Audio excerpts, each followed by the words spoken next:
Salam əziz müəllimlər. Bugün mən sizlərlə MİQ imtahanı haqqında danışmaq istəyirəm. MİQ-ə neçə ay hazırlaşmaq lazımdır? Hansı testlər işləmək lazımdır?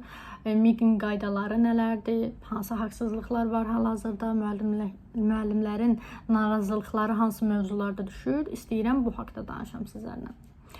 Deməli, MİQ imtahanı 100 ballıq şkala üzərindən qiymətləndirilir. 60 sual olur cəmi. Bunun 40-ı ixtisasdan olur, 20-si isə metodikadan.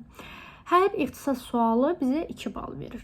Metodikadan sualları isə 1 bal verir. İxtisasdan yazdığımız 4 səhv bir düzü aparır. Metodikadan yazdığımız 8 səhv isə bir düzü aparır. Yəni bu imtahanda bilmədiyimiz, cavabını dəqiqləşdirə bilmədiyimiz sualları təxmini yazmaq, işarələmək düzgün deyil. Məsələn, magistr imtahanında səhv düzü aparmır. Ona görə də hamı bilmədiyi sualı da təxmini qaralayır ki, bəlkə düz gəldi.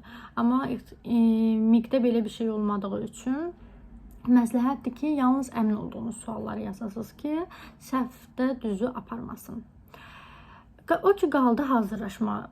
Hazırlaşmaq müddəti sizin bazanızdan asılıdır. İndi sözsüz ki, hər bir biologiya müəllimliyini oxuyan adam, universiteti qutaran adamın kifayət qədər məlumatı var.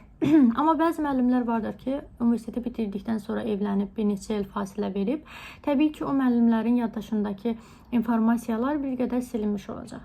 Yaddaş nə qədər güclü olsa belə, bilirsiniz ki, bir neçə ildən bir kitablar təzələnir, yeni məlumatlar gəlir, hətta bəzi məlumatlar dəyişdirilir.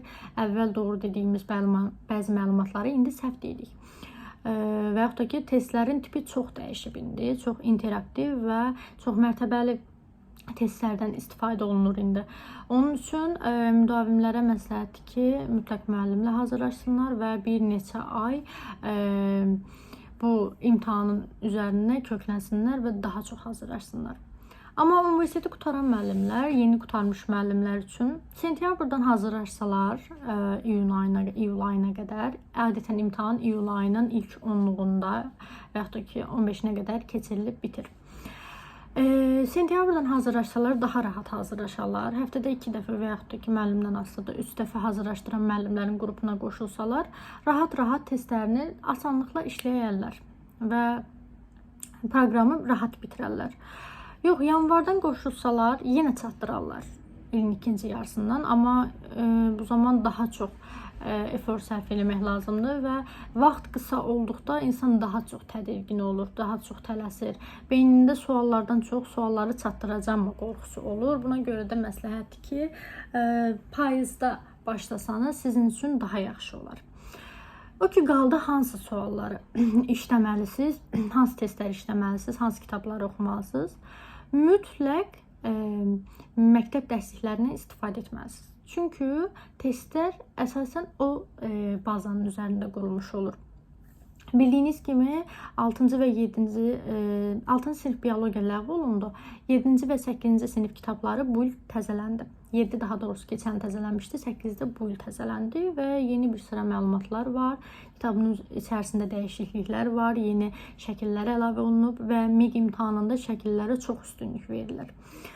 Məsləhətdir ki, köhnə 6-cı və 7-ci sinif, 8-ci sinif mütləq oxunmalıdır. Çünki onlardan da hələ də suallar salırlar.